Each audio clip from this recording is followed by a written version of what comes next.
Professor Holland. My name is Lillian Tran. I will be doing my speech about why student loans should be forgiven, and this is my audience.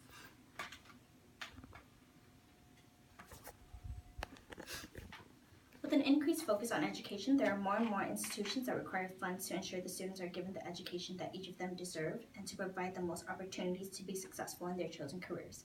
However, there is a dilemma in terms of how much a student is required to provide for costs for an education.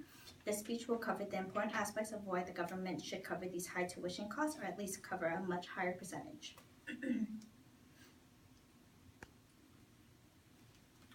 Since 1980, tuition costs at U.S. colleges and universities have risen 757%. In 1993 to 1994, the average debt amongst bachelor degree graduates was just above $10,000. Nowadays, the average debt rose to $35,000, which is triple in 20 years. According to a study from the Baccalaureate and Beyond study, excessive student loan debt are set to 16.7% as it rose from 9.8% in 1993 to 1994. Plain as simple as any other loan, as interest compounds on these federal student loans, the harder it is for these students to repay this off. The inability for the government to provide these vital funds proves the government is not fully accounting for the spending that is required on the American people. As a person who is currently enrolled in college, it is alarming to know how much money is being poured into these institutions. Luckily for me, I work for a wonderful bank who helps support my tuition in order for me to ensure I can further my career within the organization.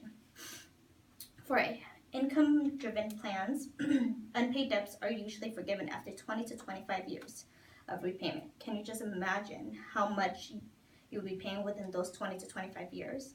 For people who work for the government or non-profit organizations are forgiven after 10 years of repayment.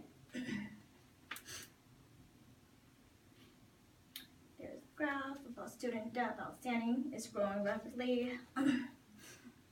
The cost of attending college rises every year, which leads to higher student loan debt. According to the U.S. Department of Education, nearly half of the student loan debts will take far more than 10 years to pay back. The number of loans are constantly rising. In a TransUnion study in 2014, 36.8% is the total debt for student loans for consumers between the ages of 20 to 29. Student loan debt is also the largest form of consumer debt that exceeds both auto loans and credit cards combined. As you can see, student loans exceeds higher than credit cards and auto loans in 2013.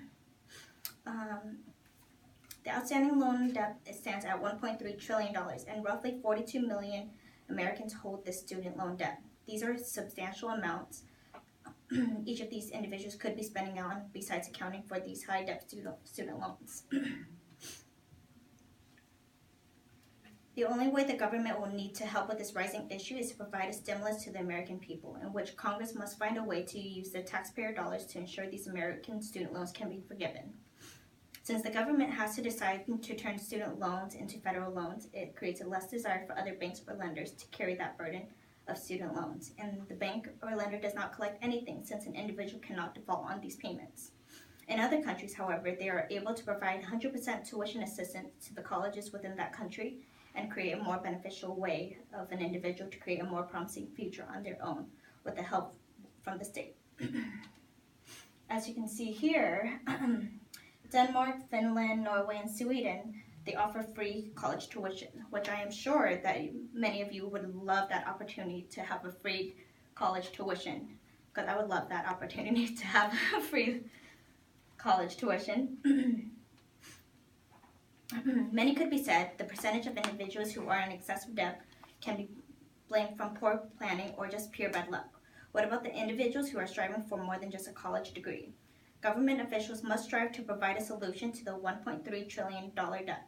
Raising taxes is no solution, and the government on its own governs themselves in terms of auditing each branch and how they spend their funds. The clear solution to this is to create an independent firm separate from the government, or any influence that the government may have, and to audit, redistribute, and allow new processes to be developed within these governments. Basically, a complete government restructuring objective to not only reduce this debt, but to also provide more relief for the constant individuals who are in need.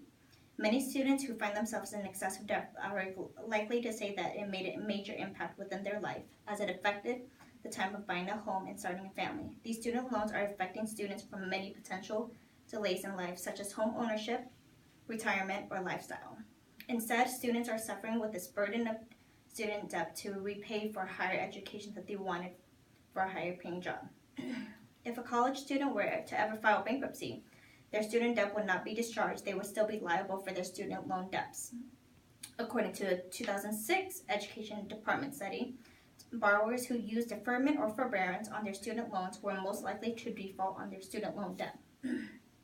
If they were ever to default on their payments, the government could garnish their wages until that student loan is repaid back. The government also has the authority to offset an individual's income tax refund or even their Social Security benefits as well. As you can see in this graph, 3.4 million borrowers are in deferment and 2.5 million are in forbearance. About 12% of people that are in deferment are at risk of default, and 11% of people that are in forbearance are at risk of default as well. Think about how much money each of us would have to pay back for these student loan debts instead of putting these funds towards those 3 dream travel destinations that many of us have dreamed of, or even purchasing that dream house you have always wanted. For years, the government has kept on increasing the debt of the United States of America, but why not spend the funds in a more productive way by forgiving this large $1.3 trillion owed? The American people have had enough of how the government spends their taxpayers' money, but why not just this once they decide to do it for the good education that is out there? I greatly appreciate you for everyone listening to my speech. I greatly appreciate your time.